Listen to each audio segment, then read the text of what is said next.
Hello, welcome back to another rare pop culture video, but this really needs to be said, so I'm going to say it. I think that when we attach ourselves to a narrative in the interest of appearing objective when something challenges that narrative, we might say, I'm going to wait to see both sides of the story. And as soon as the other side is presented with just as much bias as the first, or even more so in some cases, it is easy to accept it completely in order to say, see, I was right. That seems to be what's happening with how many people have been so quick to dismiss Blake Lively's claims now that Justin Baldoni's team has filed a lawsuit against the New York Times for reporting on the matter. Otherwise, we have a serious literacy problem, because I read through the Variety article as well as the entire lawsuit, and it is a certified mess. Shout out to Dexy, Mizu, AQ, Kathy, and Beck for sitting through it with me as I literally lost my mind.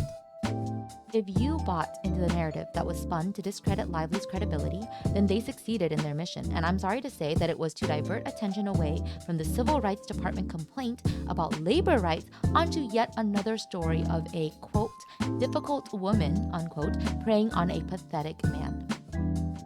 First of all, there are so many contradictions and inconsistencies, as well as irrelevant matters published in the lawsuit itself, that I wonder if it will even amount to anything. But that doesn't really matter because even though the report claims that litigation was never Lively's end goal, I believe that goes the same for Baldoni's side.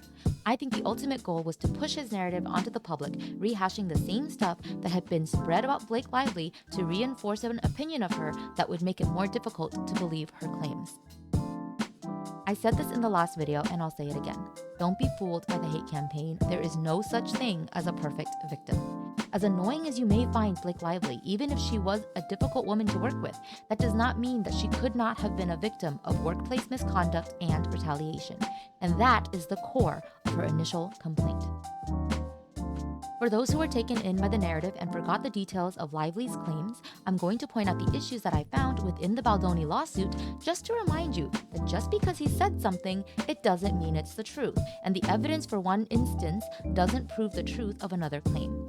Here are some of the points that are either lies or irrelevant. First, the lawsuit blatantly misrepresents comments made in Blake Lively's claim in an effort to discredit her. It says that Lively represented the birthing video that Heath showed her as pornography. But Lively's claim actually says, quote, Mr. Heath explained that the video was his wife giving birth, but Miss Lively was alarmed and stunned that Mr. Heath had shown them a nude video, unquote. This is Baldoni's team admitting that he did this.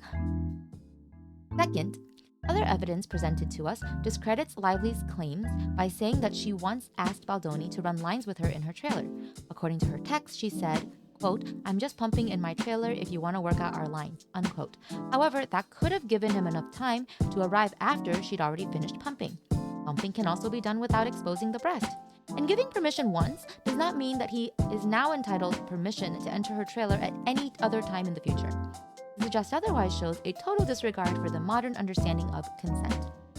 Third, this also applies to how the lawsuit insists that Lively was the one to set the tone for Baldoni's use of the word sexy. He claims it was only in the creative process, but obfuscates the context in which Lively used the word sexy and the context in which Baldoni used it. It's true Lively was talking about her character's wardrobe and about an innocuous item like a beanie. The context for the examples of inappropriateness that Lively gave, however, were multiple instances in which she and an actress rebuffed Baldoni and he was dismissive. Fourth, one of Blake Lively's demands was for there to be an intimacy coordinator on set at all times. She's spoken in interviews about how important they are in choreographing intimate scenes, much like stunts, so everyone understands their boundaries and stays safe. I do acknowledge that many people misunderstood and thought that meant there was no intimacy coordinator at all, but the original complaint does not say that. It just says that they were not on set for all recordings and that Baldoni would improvise scenes. So, to disprove that, Baldoni's lawyer claims that Lively, quote, refused to meet with the intimacy coordinator, unquote, which is a lie. She only said she would rather meet with her once they started, and Baldoni did nothing to insist that they might want to meet earlier. If he really intended to take a step back and have the intimacy coordinator and other females on staff direct the movie's intimate scenes with a female gaze, where is the evidence that shows he made any effort to set up that collaboration? Fifth, there's also a claim that Ryan Reynolds had an outburst in which he verbally abused Baldoni. this isn't even relevant to discrediting Lively's complaint, but within the context of her complaint, this outburst makes a lot more sense.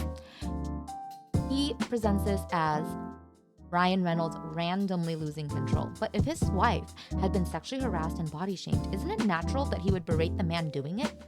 Though intended to paint Reynolds as vicious and cruel, I think it only begs the question, what could have happened to have set him off like that? 6. The lawsuit goes on to accuse Lively of manipulating the text messages. I acknowledge that it is strange. An emoji was omitted that could have changed the meaning of one text used to demonstrate Abel's and Nathan's carrying out a smear campaign. But considering the technological forensic method of recovering the text messages on Abel's former work phone, I'm wondering if there is a technical explanation. I'd like to see how Lively's team responds. That doesn't, however, account for multiple other instances in which Abel, Nathan, Baldoni, and Heath implicate themselves. For example, the text where they discuss Baldoni wanting to bury Lively. The text where Baldoni shows an article slamming Hailey Bieber and saying, quote, "That's what we would need," unquote. In fact, the context that this lawsuit insists on showing in the text messages is nearly incomprehensible. Most of it is unimportant or irrelevant to the case and somehow seems to imply that Baldoni's side thinks we need to know that Nathan takes her espresso with Pepto-Bismol?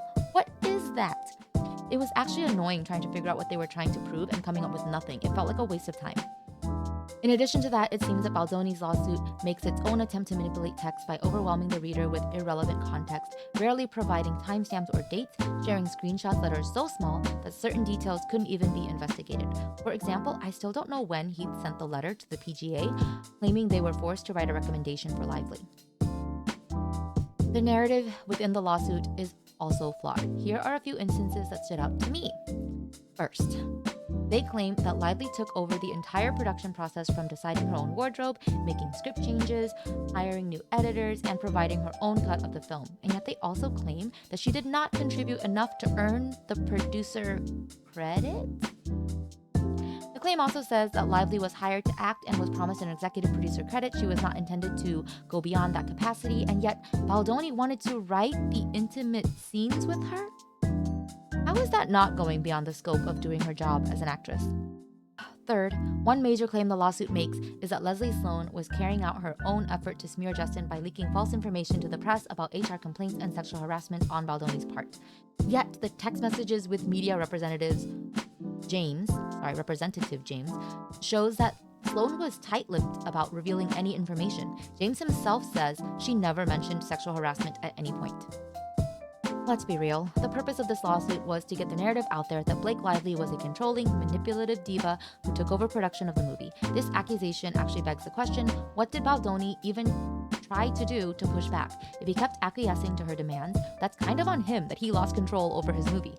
Also, where was Sony in all of this? They're claiming she has more power than Sony? What threats were made that pressured Baldoni and Heath into giving into Lively's every demand? It was not mentioned in the lawsuit, and I think that's crucial information that we should be asking about.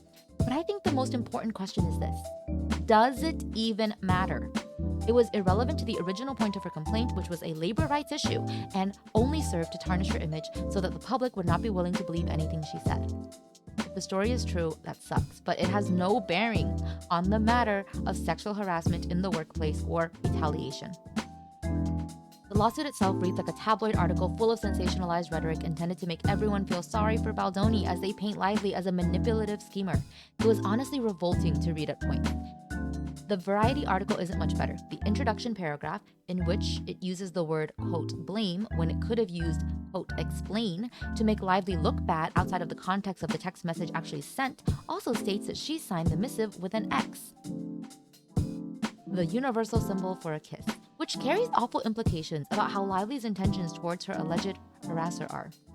It is not too hard to see how the author is trying to manipulate public perception of Lively. You don't have to believe her side completely, but if you're truly impartial, you'll pay attention to where Baldoni's side slips up and corroborates many of Lively's claims. Even if they try to explain them away, I don't think they're very effective arguments.